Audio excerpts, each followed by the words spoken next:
Muthanna बिन हारिसा अपने भाई मसूद और ईसाई सरदार अनस बिन हिलाल की लाशों पर रोते रोते निढाल से होने लगे तो एक सालार ने आगे बढ़कर उन्हें उठाया और अपने गले लगा लिया। मुसन्ना बिन हारिसा ने कहा, खुदा की कसम, ये सोचकर मेरे गम में कमी आ जाती है कि ये दोनों बवैब का मार्का लड़े हैं, साबित कदम रहे हैं और इन दोनों ने शुजात के मुजाहरे किए, खौफजदा नहीं हुए, बुज़दिली नहीं दिखाई और शहीद हुए। और शहादत गुनाहों का कफ़ारा होती है। मुसन्ना के इर्द गिर्द कबीलों के सरदार और दीगर मुजाहिदीन इकट्ठे हो गए थे। मुसन्ना बिन हारिसा ने कहा, और कहाँ है वो मुजाहिद जिसने फारिस के एक सरदार को कत्ल करके मेहरान का गिर के उठा हुआ परचम लाकर मेरे आगे फेंका था। बनु तगलब का एक जवान और सुहेब सकफी को फौरन बुलाया गया। मुसन्ना बिन हारिसा ने दोनों को बारी बारी गले लगाया। मुसन्ना बिन हारिसा ने ईसाई जवान से कहा, ए अरब के शेर, अगर मेरा मजहब इजाजत देता तो मैं तुम्हें जागीर इनाम में देता। तुमने फारिस के सिपाह सालार को कत्ल नहीं किया, तुमने फारिस के गुरूर और तकब्बुर का सर काट दिया है। इस्लाम जागीरें बख्शने की इजाजत नहीं देता। ये जमीन अल्लाह की है और अल्लाह का हुक्म है कि इस जमीन पर अल्लाह के हर बंदे का हक मसावी हो। ईसाई जवान ने कहा, तुम्हारे और अपने मजहब के साथ मुझे कोई दिलचस्पी नहीं ऐ सिपाह सालार। मैंने अरब की नामूस की खातिर अपनी जान दाव पर लगाई थी। मैं अजमियों का ये ताना बर्दाश्त नहीं कर सकता था कि अरबी बुज़दिल होते हैं। मुसन्ना ने कहा, खुदा की कसम, तुम इनाम के हकदार हो। मेहरान का घोड़ा तुम्हारे पास है, ये तुम्हारा है। मेहरान की तलवार और उसके जिस्म से जो चीज़ अच्छी लगे वो ले लो। ये तुम्हारा ज़ाती माले गनीमत होगा। बाकी माले गनीमत से तुम्हें अलग हिस्सा मिलेगा। मेहरान की तलवार पर तुम्हारी आने वाली नस्लें भी फख्र करती रहेंगी। और तुम मुसन्ना सुहेब सकफी से मुखातिब हुए, तुम्हारा कारनामा मामूली नहीं, तुम्हारा नाम? वो बोला, सुहेब इब्न अल कदर सकफी। मुसन्ना को याद आ गया, ओह, क्या तुम वो नहीं जिसे उस इलाके की एक लड़की जख्मी हालत में लाई थी? सुहेब सकफी ने जवाब दिया, मैं वही हूँ सिपाह सालार। मुसन्ना ने कहा, तुम तो बहुत जख्मी थे। सुहेब सकफी ने जवाब दिया, पुरानी बात हो गई सिपाह सालार, पाँव की हड्डी टूट गई थी, ये अभी तक ठीक नहीं हुई। रिकाब में पाँव रखता हूँ लेकिन इस पाँव से घोड़े को एड़ नहीं लगती, एड़ दूसरे पाँव से लगाता हूँ। मुसन्ना ने उसे कहा, जिस फारसी सरदार को तुमने कत्ल करके मेहरान का परचम गिराया और मुझे दिया था, उसकी तलवार, दीगर चीजें और घोड़ा तुम ले लो। फिर पूछा, उस लड़की के साथ तुम्हारी शादी हो गई है? सुहेब सकफी ने जवाब दिया, नहीं सिपाह सालार, निकाह तो आपने ही पढ़ना है। मुसन्ना बिन हारिसा ने कहा, आज रात निकाह हो जाएगा। मुसन्ना उस वक्त बहुत खुश थे। उन्हें अपने भाई की शहादत का गम तो था, लेकिन फतह की खुशी इतनी थी कि गम दब गया। ये देखकर भी मुसन्ना का गम हल्का हो गया था कि सिर्फ उनका भाई नहीं, वहाँ बहुत सी बहनों और बहुत से भाइयों के भाई शहीद हुए थे। मुसन्ना हर किसी के साथ हंसते और मुस्कुराते हुए बात करते। अचानक उन्होंने अपने उस पहलू पर हाथ रखा जिस पहलू में उन्हें जसर की लड़ाई में जख्म आया था, और जरा झुक गए। मुसन्ना के खिले हुए चेहरे पर दर्द का ऐसा तासुर आ गया जैसे दर्द उनकी बर्दाश्त से बाहर हो। तबीब और जर्राह उन्हें कई बार कह चुके थे कि मुकम्मल आराम करें, लेकिन मुसन्ना टाल देते थे। उस पहलू में उन्हें बर्छी लगी थी। जिर्रा की जंजीर की एक कड़ी ने टूटकर 2 पसलियों को तोड़ दिया था। इससे उनका फेफड़ा भी जख्मी हो गया था। ये जख्म 1 साल पुराना हो गया था। आराम न करने और मुसलसल घुड़सवारी, कूच पेशकदमी और लड़ाइयाँ लड़ने से जख्म मुंदमिल होने की बजाय खराब हो गया था, और अब उसमें पीप पड़नी शुरू हो गई थी, और अब सांस लेना दुश्वार हो रहा था। मुसन्ना सांस लेते तो जख्म में शदीद दर्द होता। इसका उन्होंने ये इलाज सोच रखा था कि पूरा सांस लेते ही न थे। मुसन्ना को इस हालत में देखकर कुछ आदमी आगे बढ़े और उन्हें सहारा देकर उनके खैमे में ले गए। तबीब और जर्राह को इत्तला मिली तो वो दौड़ते आए। उनकी बीवी सलमा उनके साथ थी। मुसन्ना की हालत देखकर परेशान हो गईं। सलमा ने मुसन्ना से कहा, जज्बे अपनी जगह हैं इब्ने हारिसा, अपनी जान का भी कुछ ख्याल करें। क्यों आप अपनी जान के पीछे पड़ गए हैं? मुसन्ना ने कहा, जिंदगी और मौत अल्लाह के इख्तियार में है सलमा, न जाने किस वक्त उसकी ज़ात बारी का बुलावा आ जाए। मैं अल्लाह के हुजूर अपने फ़राइज़ पूरे करके जाऊंगा। ये फारसी जो अपने आप को सूरज के बेटे कहते हैं, इनमें से उसी को जिंदा रहने दूंगा जो अल्लाह को वहदहु ला शरीक और माबूद और मोहम्मद सल्लल्लाहु अलैहि वसल्लम को अल्लाह का रसूल मान लेगा। तबीब और जर्राह ने पट्टियां खोली तो सलमा की तरह उनके चेहरे पर भी परेशानी का गहरा तासुर छा गया। जख्म से पीप फूट रही थी और मुसन्ना का सांस कुदरती तरीके से नहीं चल रहा था। मुसन्ना अधूरा सांस लेते थे। आज की लड़ाई ने जख्म को और ज्यादा खराब कर दिया है। जर्राह ने जख्म को गर्म पानी से साफ करते हुए कहा। मुसन्ना ने मुस्कुराते हुए कहा, और आज की लड़ाई जिस अंजाम को पहुंची है वो भी देखो। कोई फारसी जिंदा नजर आता है? जसर की शिकस्त और पसपाई से मेरी रूह जख्मी हो गई थी। मेरे लश्कर का कत्लेआम हुआ था, आज मेरी रूह के जख्म मिल गए हैं। मुसन्ना जोश में आ गए, बोले, मेरी मंजिल मदाइन है। मदाइन जो आग के पुजारियों की गद्दी है, मेरा इंतजार कर रही है। जिस दिन मदाइन की दीवारों पर मेरे मौज़िन खड़े होकर अजान देंगे, उस दिन मेरा ये जख्म भी ठीक हो जाएगा। तकरीबन तमाम मौरखों ने लिखा है कि मुसन्ना के पहलू का ये जख्म किसी और के पहलू में होता तो लड़ना तो दूर की बात है, उठकर 2 कदम चल भी न सकता। मुसन्ना बिन हारिसा ईमान की ताकत और कुव्वत इरादी के बलबूते पर सिपाह सालार के तमाम फराइज अदा कर रहे थे और सिपाहियों की तरह लड़े भी थे। इस जख्म और इसके दर्द की टीसों को उन्होंने माजूरी बनने ही न दिया, मगर जख्म की हालत मुसलसल बिगड़ती गई। तबीब और जर्राह मरहम पट्टी करके चले गए तो मुसन्ना ने सलमा से कहा कि वो तमाम सालारों को बुलवा दे। सलमा ने कहा, क्या आप कुछ देर आराम नहीं कर लेते? सालारों के साथ आप बातें करेंगे तो जख्म पर जोर पड़ेगा। मुसन्ना ने अपनी बीवी का हाथ अपने हाथ में लेकर कहा, सलमा, जिंदगी का कुछ पता नहीं। तबीब और जर्राह जब मेरा जख्म साफ कर रहे थे, मैं उनके चेहरे पढ़ने की कोशिश कर रहा था। मुझे उनके चेहरों पर मायूसी दिखाई दे रही थी। वो मुझे आराम करने को कहते हैं, जो मैं नहीं करूंगा। मैं सालारों को 1-2 जरूरी बातें बताना चाहता हूँ। आज मुझसे एक गलती हुई है जिसे वो खूबी समझते होंगे। मैं जब उनके साथ नहीं हूँगा तो वो यही गलती करके नुकसान उठाएंगे। सालार आ गए। मुसन्ना बिन हारिसा उठकर बैठ गए। बोले, मेरे रफीको, तुम में से 2 सालारों ने मेरे इस इक़दाम की तारीफ की थी कि मैंने पुल पर कब्जा करके भागने वाले फारसियों का रास्ता रोक लिया था। इसका नतीजा ये सामने आया कि भागने वाले फारसी हमारे मुजाहिदीन के हाथों मारे गए और कुछ दरिया में कूद कर फना हो गए। लेकिन मेरे भाइयों, मेरा ये इक़दाम काबिल तारीफ नहीं था, ये मेरी कमज़ोरी थी। मैं अल्लाह का शुक्र अदा करता हूँ कि मैं इस कमज़ोरी के बुरे नताइज से बच गया। तमाम सालार हैरान से होकर मुसन्ना बिन हारिसा का मुंह देखने लगे। वो बोले कि मैं चाहता हूँ कि तुम्हें अच्छी तरह समझा दूँ कि मेरा ये फैसला कि पुल का रास्ता रोक कर भागने वाले दुश्मन को फना कर दूँ क्यों गलत था। हो सकता है मैं किसी भी लम्हे तुम्हारा साथ छोड़कर दुनिया से रुखसत हो जाऊं, इसलिए मैं ज़रूरी समझता हूं कि अपने तजुर्बात तुम्हारे हवाले कर दूं। याद रखो, जब तक दुश्मन के पास लड़ने की थोड़ी सी भी ताकत मौजूद है, उसके किसी एक भी दस्ते को इस तरह न रोकना जिस तरह मैंने रोका था। इस तरह दुश्मन जख्मी शेर की तरह पूरे कहर और गजब से हमला करता है।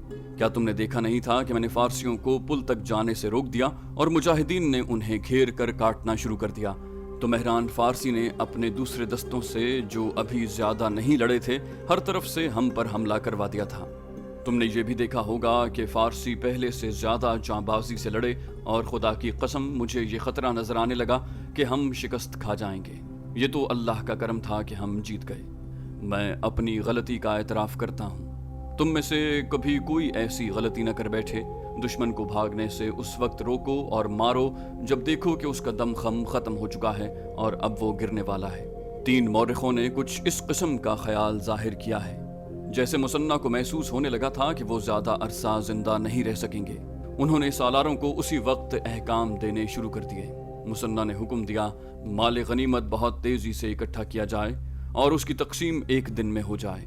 माल गनीमत का 3/4 मदीना अमीरुल मोमिनीन की खिदमत में भेज दिया जाए और उसके साथ ही मदाइन की तरफ पेशकदमी की जाए। मदाइन के बिलमुकाबिल साबात एक मकाम है, ये हमारी मंजिल है। शहीदों की लाशें फौरन उठाकर एक जगह रख दी जाएं। कल फजर की नमाज के बाद जनाजा पढ़ा जाएगा और उन्हें इसी मैदान में दफन किया जाएगा। वो रात का वक्त था जब मुसन्ना बिन हारिसा अपने सालारों को अहकाम दे रहे थे। उस वक्त बहुत से मुजाहिदीन अपने शहीद साथियों की लाशें उठा कर ला रहे थे और मुजाहिदीन की बीवियां जो लश्कर के साथ थीं, वो जख्मियों को पीछे ला रही थीं। उन्होंने पानी से भरी हुई छागलें अपने साथ रखी हुई थी, जिनसे वो जख्मियों को पानी पिलाती थीं। मौरख बताते हैं कि तारीख़ इस्लाम में खुसूसन और आम तौर पर दुनिया की दीगर लड़ाइयों में इतनी खूनरेज़ी और कत्ल गारत किसी लड़ाई में नहीं हुई थी जितनी बवैब के मैदान जंग में फारसियों की हुई। 1 लाख अफसरों और सिपाहियों के मारे जाने का मतलब यह है कि फारिस की जंगी ताकत की कमर टूट गई। रात को मैदान जंग का मंजर भयानक था। लाशों पर लाशें पड़ी थीं। उनमें वो जख्मी कर्राह रहे थे जो उठ न सकते थे और मरते भी न थे। मैदान जंग वसी और अरीज हो गया था। यूं लगता था जैसे फरात से उफक तक लाशें ही लाशें हों। इनमें बेशुमार मशलें यूं नजर आती थीं जैसे शोले लाशों पर उड़ रहे हों और ऊपर नीचे हो रहे हों। भेड़िए, गीदड़ और ऊद बलाव जैसे दरिंदे भी आ गए थे और लाशों को चीर फाड़ रहे थे। जख्मी जो होश में थे वो कराहते और पानी मांगते थे। बाज जख्मियों ने कुछ और बातें की, ऐसी बातें उन औरतों से कहते जो जख्मी मुजाहिदीन को उठा रही थीं। एक जख्मी मुजाहिद ने एक औरत से कराहते हुए कहा, तुम मुसलमान लगती हो, मुझे मत उठाओ, पानी पिला दो, मैं जिंदा न रह सकूंगा। सिपा सालार मुसन्ना बिन हारिसा को मेरा सलाम कहना और फिर ये कहना कि मैं जसर की लड़ाई से भाग गया था। आज की लड़ाई में मैंने बुज़दिली के गुनाह का कफ़ारा अदा कर दिया है, अल्लाह मुझे माफ़ करे। और वो शहीद हो गया। औरतों ने बताया कि चंद और जख्मियों ने भी ऐसे ही पैगाम दिए और वो शहीद हो गए। लाशों और जख्मियों को उठाने वालों में एक नौजवान मुजाहिद शद्दाद भी था जो बनु तमीम में से था। उसकी उम्र बमुश्किल 16 साल थी। वो 4-5 लाशें उठाकर पीछे ला चुका था। वो एक ऐसे जख्मी मुजाहिद को भी उठाकर पीछे लाया था जिसकी एक टांग एक हाथी ने कुचल डाली थी। वो दिन भर की घमसान की लड़ाई का थका हुआ था। वो प्यादा नहीं घुड़सवार था। वो अपना घोड़ा साथ लाया था। वो एक बार फिर अपने 2 साथियों के साथ किसी शहीद की लाश उठाने गया। उन तीनों में से एक के पास बड़ी मशल थी। वो फारसियों की लाशों में किसी शहीद की लाश ढूंढ रहे थे।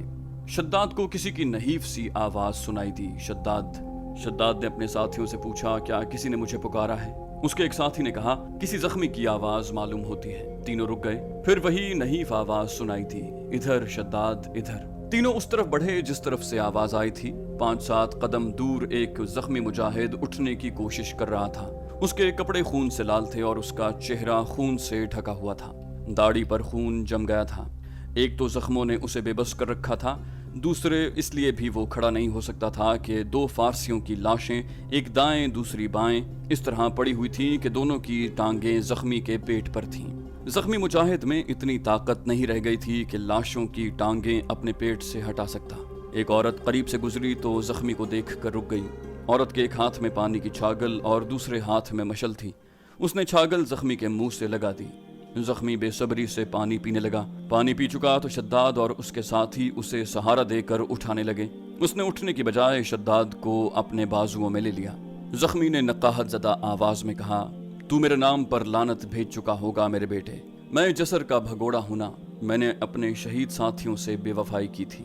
शद्दाद ने उसके बाजुओं से तड़प कर निकलते हुए कहा, खुदा की कसम तुम मेरे बाप हो। जख्मी ने कहा, हाँ बेटा, मैं अबू शद्दाद हूँ। मैंने जसर के शहीदों के गिले शिकवे धो डाले हैं, अपने खून से अपने मुंह पर मली हुई स्याही धो डाली है, और मैं सुकून से जान दे रहा हूँ कि तूने मेरा कहा माना और मेरी शिकस्त का इंतकाम ले लिया। नौजवान शद्दाद अपने बाप को उठाने की कोशिश कर रहा था कि बाप ने आखिरी हिचकी ली और शहीद हो गया।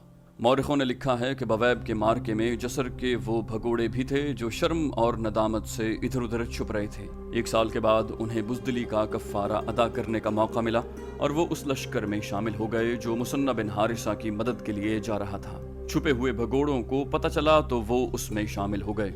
मौरख बलाजरी ने लिखा है कि बवैब में मुसलमानों की फतह का एक सबब ये भी था कि जसर के मैदान से भाग आने वाले गैर मामूली कहर और गजब से लड़े थे।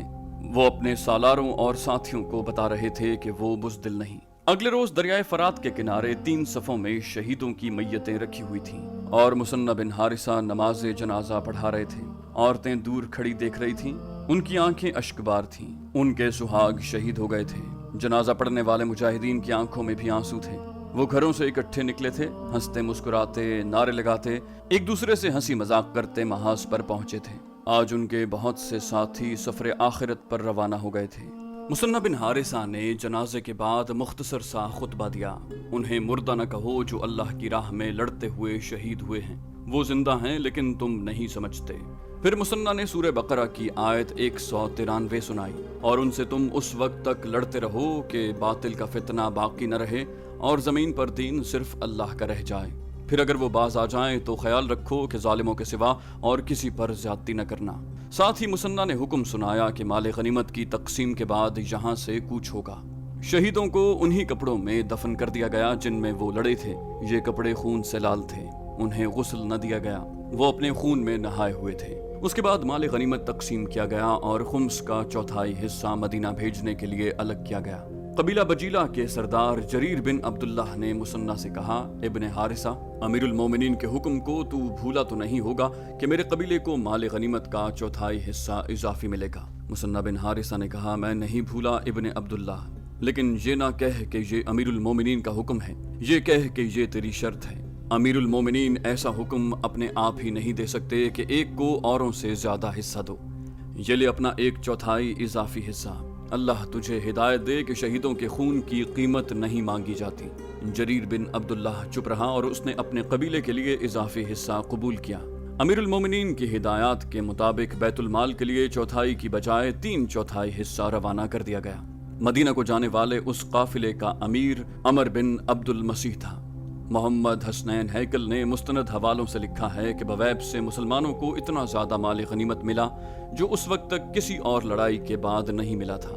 اس کی وجہ یہ تھی کہ رستم نے مسلمانوں کو فیصلہ کن شکست دینے کے لیے جو فوج بھیجی تھی وہ 1 لاکھ سے کہیں زیادہ تھی۔ اس فوج کو نہایت اچھی خوراک اور بڑی دلکش مراد دی گئی تھی کہ فوج بے جگری سے لڑے۔ 1 لاکھ سے زیادہ فوج کے راشن کا ہی کچھ حساب نہ تھا۔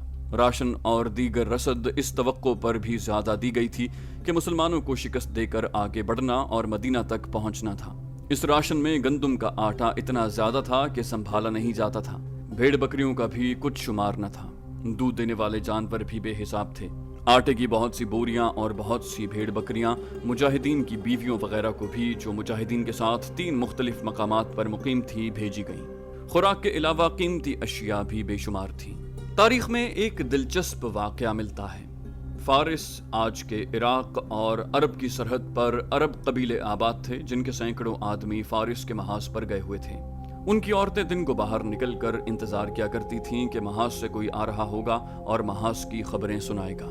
ایک روز ایک قافلہ آتا نظر آیا جس میں گھوڑے اور اونٹ تھے اور ان پر آٹے کی بوریاں لدی ہوئی تھیں۔ 10-12 آدمی گھوڑوں پر سوار تھے۔ ان کے ساتھ بھیڑ بکریوں کا ریوڑ بھی تھا۔ 3-4 عورتیں باہر کھڑی تھیں۔ ایک عورت نے کہا، یہ ہمارے مجاہد نہیں ہو سکتے۔ دوسری عورت نے کہا، اور یہ تاجر بھی نہیں لگتے، تاجروں کے لباس ایسے تو نہیں ہوتے۔ ایک بڑھیا نے کہا، میں بتاتی ہوں، یہ ڈاکو ہیں، ڈاکو ہوتے ہی ایسے ہیں۔ ایک جوان سال عورت نے کہا، ہمارے آدمی لڑ رہے ہیں اور یہ لوٹ مار کرتے پھر رہے ہیں، انہیں یہیں رکھو۔ بڑھیا نے کہا، جانے نہ دو۔ قبیلے کے مرد تو محاذوں پر گئے ہوئے تھے۔ کچھ خالد بن ولید رضی اللہ تعالیٰ عنہ کے لشکر میں شام کے محاذ پر تھے اور باقی مثنہ بن حارثہ کے لشکر میں عراق گئے ہوئے تھے۔ پیچھے عورتیں تھیں اور چند ایک بوڑھے اور بچے تھے۔ ان 3-4 عورتوں نے گاؤں کی عورتوں کو گھروں سے نکالا اور انہیں ڈاکوؤں کے خلاف بھڑکایا۔ تمام عورتیں لاٹھیاں، ڈنڈے اور پتھر اٹھائے نکل آئیں اور ڈاکوؤں کی طرف اس طرح بڑھیں کہ انہیں گھیرے میں لے کر ماریں گی۔ ایک عورت نے انہیں للکارا، رک جاؤ اور یہ سامان ہمارے حوالے کر دو۔ ایک اور عورت نے کہا، یہاں سے زندہ نہیں نکل سکو گے، ہم جانتی ہیں کہ تم ڈاکو ہو۔ اس قافلے میں سے ایک گھڑ سوار عورتوں کی طرف بڑھا۔ اس نے تلوار نہیں نکالی، وہ ہنس رہا تھا۔ اس سوار نے کہا، شاباش عرب کی بیٹیوں، ایسے فاتح لشکر کی عورتوں کو ایسا ہی ہونا چاہیے جیسی تم ہو، لیکن ہم ڈاکو نہیں۔ یہ فارس کے محاذ کا مال غنیمت ہے جو امیر المومنین کے پاس مدینہ کو جا رہا ہے۔ میرا نام عمر بن عبد المسیح ہے اور میں امیر کارواں ہوں۔ ایک عورت نے کہا، پھر بھی تم آگے نہیں جا سکتے، ہمارے پاس رکو، کچھ کھاؤ پیو اور ہمیں محاذ کی خبریں سنا کر آگے جاؤ۔ مال غنیمت کا قافلہ رک گیا۔ گاؤں کی عورتوں نے ان سے محاذ کی باتیں سنی اور ان کی خاطر تواضع کر کے آگے جانے دیا۔ تو دوستو، آپ کو ہماری نئی سیریز کسرا میں خوش آمدید کہتے ہیں۔ یہ سیریز رسول اکرم صلی اللہ علیہ وسلم کی وفات کے بعد مجاہدین اسلام کے ہاتھوں کسرا فارس کی تباہی کی داستان ہے۔ امید کرتے ہیں آپ کو یہ کہانی پسند آئے گی اور آپ کی معلومات میں اضافہ کرے گی۔ آپ سے گزارش ہے کہ اس ویڈیو کو لائک کیجئے تاکہ یہ زیادہ سے زیادہ لوگوں تک پہنچ سکے، اور خود بھی اسے شیئر کر کے زیادہ لوگوں تک پہنچائیے۔ اللہ تعالیٰ سے دعا ہے کہ ہماری اس کاوش کو قبول فرمائے۔ انشاءاللہ اگلی قسط میں آپ سے پھر ملاقات ہوگی، تب تک کے لیے اللہ حافظ۔